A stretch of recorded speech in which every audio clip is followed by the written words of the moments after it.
Bonjour et bienvenue. Je suis Dominique Chélan.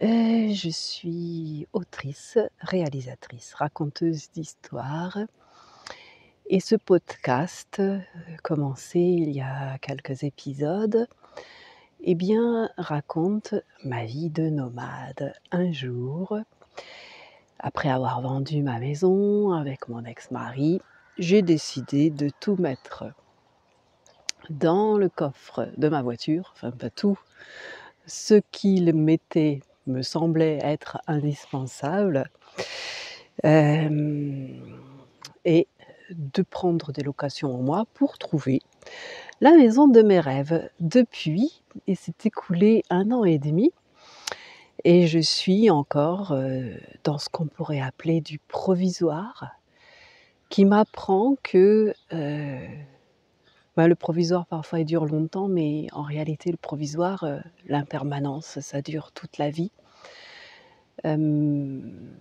Donc voilà, ce sont mes aventures dans ce podcast. Bonne écoute. Bonjour et bienvenue dans ce 6e épisode de mes carnets de voyage. Nous sommes donc en juillet 2021. Je suis dans la ville de Saint-Orens-de-Gameville, une ville qui touche la ville de Toulouse, donc première banlieue de Toulouse, on appelle ça comme ça aussi la première ceinture, voilà. Donc je suis dans un milieu urbain, après avoir été dans un milieu très campagne et même un peu montagne. Donc je suis chez mon ami H, qui est parti 3 semaines chez ses parents et qui m'a laissé sa maison pour ses petites vacances pour moi. Et j'ai aussi donc de quoi accueillir mon fiston juste avant son départ imminent. Nous attendons encore la date pour les États-Unis. La météo, donc en ce mois de juillet 2021, la météo donc est mitigée.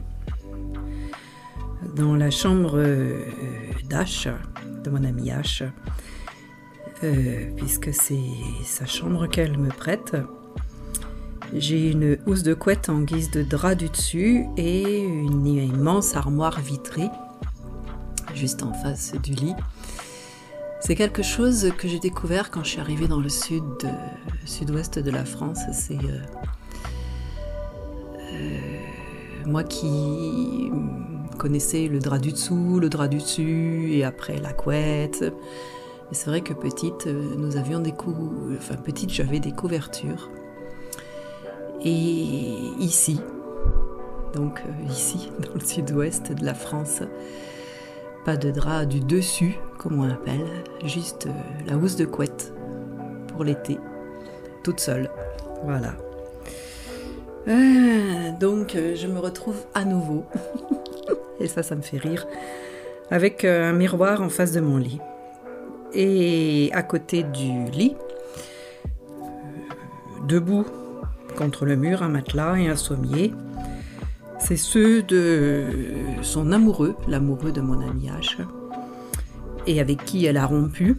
Donc sa maison est pleine d'objets et de meubles de son ex, non pas son ex-mari, mais son ex-petit ami, voilà, son ex-amoureux. Donc quand j'arrive, H, elle a besoin de parler, d'énormément parler. Et il est donc heureux pour moi que je la vois aussi peu, parce que parfois ma capacité d'écoute est un peu en vacances. C'est quelque chose dont je me suis rendu compte, c'est que j'avais une très grande écoute des autres. Et aujourd'hui, je commence à mettre des limites. Ce qu'il y a, c'est que parfois, chasser le naturel, il revient en galop. Donc, c'est s'observer et prendre ce qui vient. Ce qu'il y a, c'est que parfois, Donc parfois, eh bien, je me laisse embarquer à écouter. Donc la voir assez peu, juste avant son départ pour chez ses parents, c'est un bon compromis. Donc l'armoire de mon ami H déborde littéralement de vêtements. J'en suis vraiment ébranlée, abasourdie. En réalité, comme chez mes amis, c'est quelque chose, un constat, depuis que, pourtant ça fait que 3 mois, que je ne vis qu'avec ce qui tient dans le coffre de ma voiture, donc j'ai réduit au minimum. Je pense faire une petite checklist pour ceux et celles qui le veulent. De comment survivre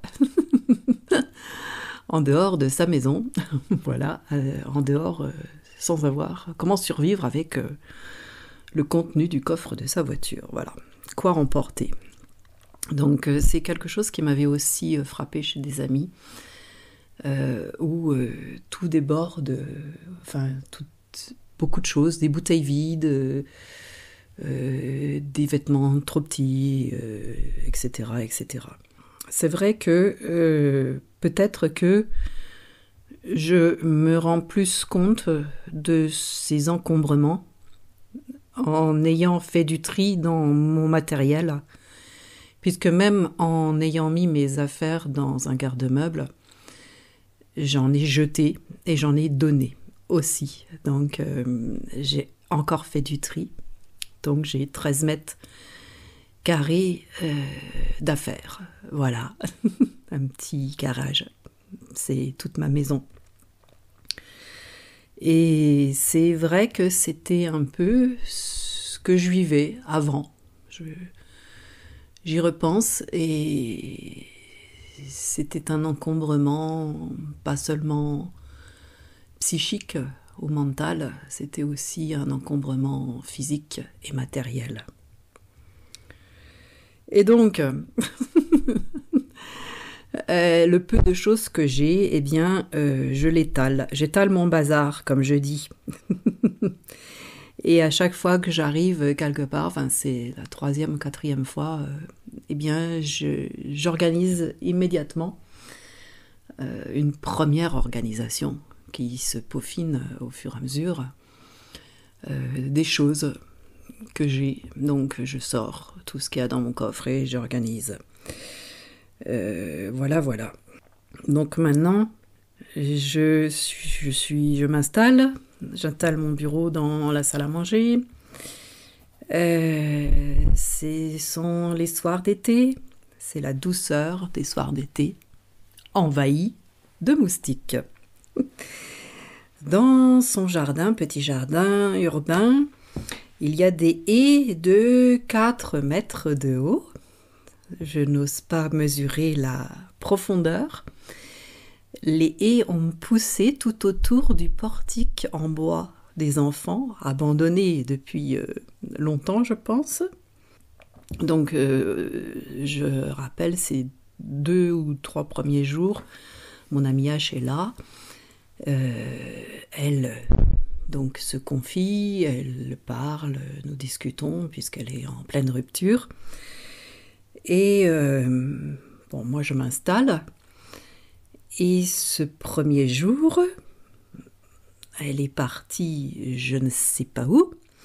Et sa fille arrive et me demande de l'emmener à son travail. Donc je suis un peu étonnée, surprise. C'est vrai que d'emblée, je dis ok. Donc je passe 2 nuits chez mon amie H. Et ce qu'il y a, c'est qu'elle a donc, elle avait une condition, c'est qu'avant de partir chez ses parents, elle avait ses enfants pendant 1 semaine et pas de place pour moi et ses enfants en même temps.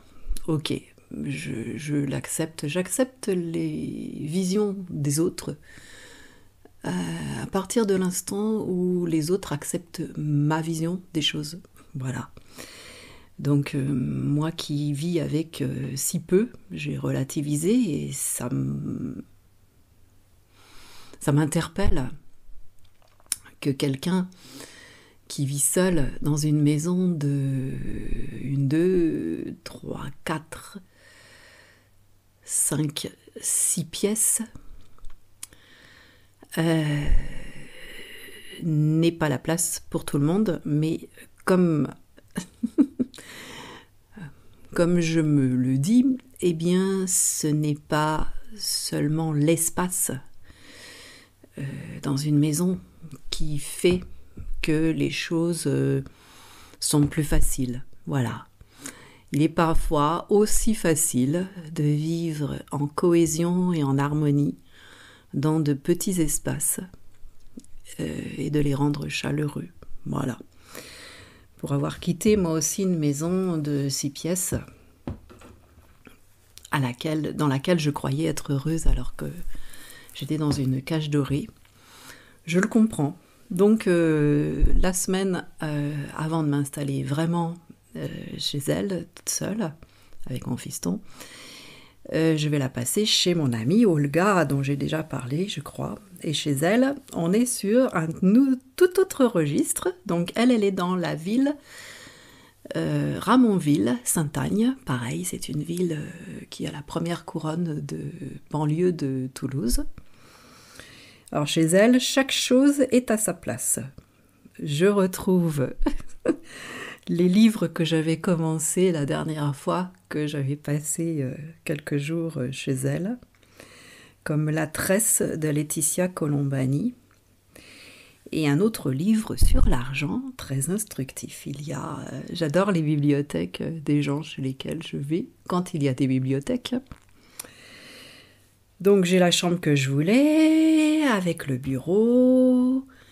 J'ai gardé la plupart de mes affaires dans mon coffre de voiture, qui devient mon placard. Parce que, bon voilà, c'est la seule semaine, jusqu'à présent, en 1 an et demi, où je n'ai qu'une chambre. Donc je suis encore plus dans un espace encore plus réduit, voilà. Alors je sors les vêtements, un peu dans les valises, un peu sur le portant dans la chambre. Bon bah voilà, c'est ma maison, une chambre pour une semaine. Ça fait drôle de penser que la seule clé que j'ai à chaque fois, ce n'est que l'endroit où je suis, alors qu'il y a nombre de personnes qui ont une grande maison, d'accord, mais une deuxième maison, et parfois une troisième. Donc, pourquoi pas. Donc là, je fais le tour de la maison. Et la dernière fois, j'avais raté quelque chose que je découvre cette fois-là. C'est le jardin, juste derrière, avec un merveilleux cerisier pour être au frais. Olga a des sièges de plage dans son jardin. J'adore cette idée. C'est d'ailleurs ce qui m'arrivera plus tard. Nous construisons dans notre présent un futur qui est finalement pas si différent que de ce que nous vivons. Donc je prends ce siège et je me retrouve assise comme à la plage. Et je fais le tour avec mon thé.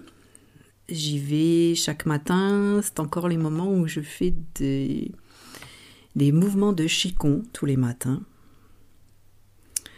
avec cette sensation de l'herbe sous mes pieds nus. Donc chez Olga, le meilleur endroit pour la réception, me dit-elle, c'est la cuisine. Donc je fais un live. Mais là, bon, on est en juillet, c'est une période creuse, donc pas trop de monde sur le live. Parfois, il y a du monde, parfois non. Bon, je fais une lessive chez Olga, je l'étends, je la rentre parce qu'il pleut. Et il y a les voisines aussi, chez Olga, parce qu'elle est au rez-de-chaussée et au premier étage, une vieille dame qui vient de partir en EHPAD.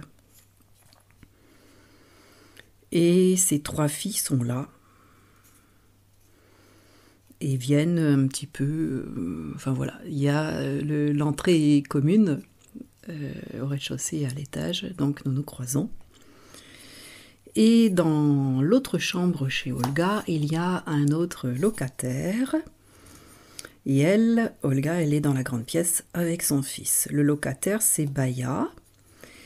Il est de Paris, il a un petit garçon et il fait des animations de produits exotiques, de la Réunion, des Antilles, enfin je sais plus trop. Voilà, donc on se retrouve au moment des repas, on discute, on fait connaissance. Peut-être je vois un petit peu plus Baya qu'Olga.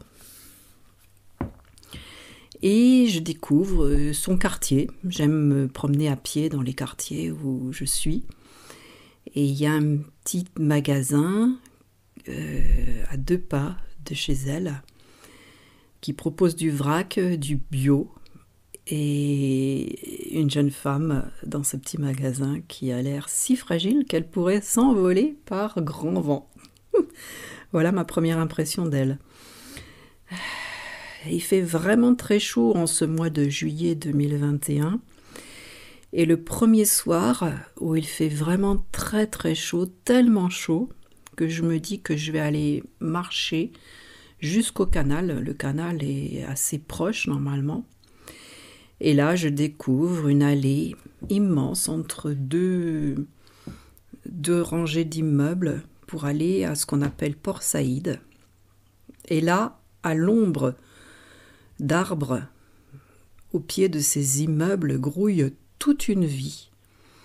Ces arbres immenses, cette ombre bienvenue lorsqu'il fait très chaud, c'est assez impressionnant, toute cette vie qui s'anime.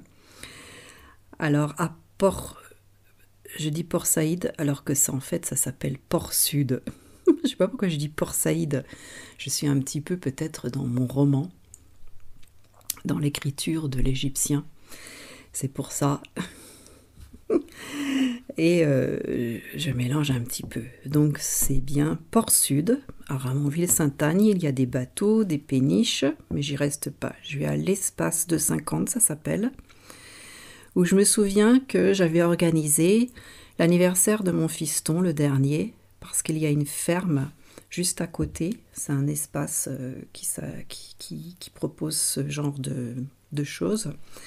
Donc c'est des animaux de ferme et on peut organiser les anniversaires d'enfants en apportant après un gâteau. On a à disposition une salle. Et c'était un des souhaits de mon fiston. Alors je me souviens de ce gâteau que j'avais fait avec des Smarties et les jeux. Il y a des jeux à côté et c'est vrai que là j'y vois tous les enfants qui jouent. Et c'est là que quand j'y repense, je me dis qu'est-ce que je suis bonne en organisation. J'avais peut-être à ce moment-là, j'étais focalisée sur l'anniversaire et j'avais un peu oublié comment était cet espace. Ici et là, il y a des barbecues en pierre, des groupes entiers, des familles, des couples. Et cet immense espace où l'herbe a été fauchée ou coupée et qui repousse déjà et qui me pique, qui me pique les pieds à travers mes sandales. Alors je cherche un arbre, je m'y adosse, ça pique un peu les cuisses. Et face à moi, il y a le soleil couchant. Là, exceptionnellement, j'ai mon téléphone, je fais une photo et je le poste sur le groupe WhatsApp du Cercle des écrivaines. Et oui, en pleine écriture de l'Égyptien. Ah, j'ai pris un livre, j'ai oublié quel livre. Peut-être que c'était La Tresse que je voulais finir. Vraiment, ce livre est vraiment passionnant avec ces 3 histoires de femmes qui au début n'ont pas du tout l'air d'aller ensemble. Bon, je vous laisse la surprise. Puis décidément, comme je suis en jupe, ça pique vraiment trop cette herbe. On dirait la paille qui pousse Donc je repars, je reprends le chemin inverse sous les grands arbres au milieu de HLM. Je passe sous la voie rapide, j'arrive à la rue principale. J'ai repéré la rue d'Olga, j'y arrive. Je laisse toujours la clé sous le globe à côté des lavandes devant l'entrée. Quand je peux, dans les locations où je suis, je laisse les clés sur place. Je me dis comme ça, si je les perds, je les perds pas si je les laisse sur place. Bon, peut-être que j'ai envie de goûter la liberté, que ça me... Finalement, la clé, c'est tout un symbole. C'est une histoire qui revient. En tout cas, c'est pas une histoire, c'est un élément qui revient tout au long de mes voyages et de mes changements.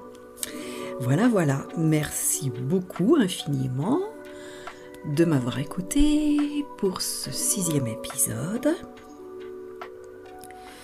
Merci de commenter, de liker, de partager, de m'envoyer des petits commentaires, des petits mots. Et puis rendez-vous donc pour le prochain épisode. Je serai encore entre Ramonville et Saint-Orens dans la banlieue toulousaine pour ce mois de juillet encore très riche en aventures.